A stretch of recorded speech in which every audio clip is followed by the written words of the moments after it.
ሰላም አለይኩም ወራህመቱላሂ ወበረካቱ። የግንባታ ስራ እንግዲህ ሲጀመር የውሃ ፍጆታው በዛው ልክ የታወቀ ነው።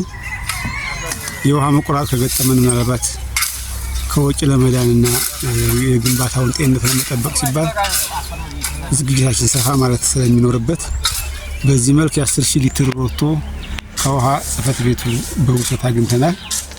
ይህ የምታዩት 10,000 ሊትር ነው።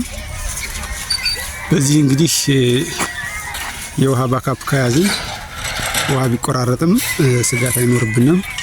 ስራችንን ያለ ስጋት መቀጠል እንችላለን ማለት ነው። እንደምታዩት በጣም ትልቅ ነው።